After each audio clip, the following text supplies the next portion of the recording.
টক দই। টক দই আমরা সকালেই খাই। তো দেখি অনেক ঠান্ডা পড়ছে তো আসলে কতটা জমছে, না ভালোই জমছে, এই যে দেখেন। তো অনেকেরই একটা বিভিন্ন রকম প্রশ্ন, টক দই নাকি জাল দিয়েই খেতে হবে, বানাতে হবে, না হলে কী সব ব্যাকটেরিয়া আছে। আসলে দইটা মানেই হচ্ছে ব্যাকটেরিয়ার জন্ম, এবং এটার মধ্যে ব্যাকটেরিয়া আছে বলেই দুধটা নষ্ট বলতে টক দইতে পরিণত হয়েছে। তো অবশ্যই টক দইয়ের উৎস কিন্তু দুধের উৎস ভালো হতে হবে। আমি একটু দেখাচ্ছি, দেখেন আমার টক দইটা দেখছেন, পুরাটা কোনো পানি নেই। কারণ আমি যেখান থেকে নেই এরা হচ্ছে ঘাস খাওয়া সেই গরুর দুধ থেকে এই দইটা তৈরি করা হয়।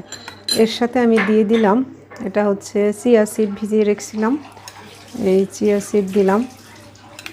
আর অনেক ধরনের প্রশ্ন, টক দই প্রেগন্যান্ট মহিলারা খেতে পারবে কি না।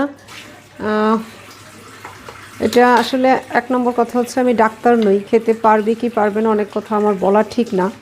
তবে আমার যেটা মনে হয়, না খেতে পারার তো কিছু নাই, টক দই তো ভালো।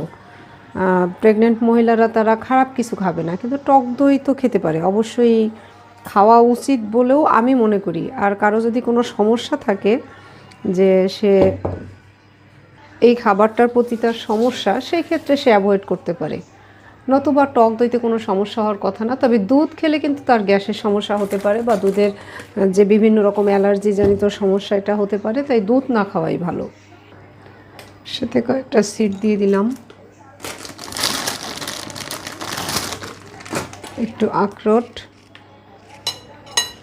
আর যেহেতু আমাদের কারো কোনো শারীরিক সমস্যা নাই, তাই আমি এখানে একটু ব্যবহার করছি তালের গুড়। দারুণ একটা খাবার, এটা বাচ্চা থেকে বয়সী সবাই কিন্তু উপভোগ করতে পারেন, এবং দারুণ একটা খাবার। এখানে প্রিবায়োটিক হিসেবে আছে হচ্ছে কি ডাবের শাঁস, তারপর হচ্ছে চিয়া সিড, বাদাম, এটা প্রিবায়োটিক হিসেবে আছে এগুলো। আর প্রোবায়োটিক হিসেবে টক দই আছে। তো প্রিবায়োটিক আর প্রোবায়োটিক দুটো যদি একসাথে আমি আমার শরীরকে দিতে পারি সকালবেলা, তাহলে অবশ্যই সেটা আমাদের শরীরের জন্য ভালো হবে।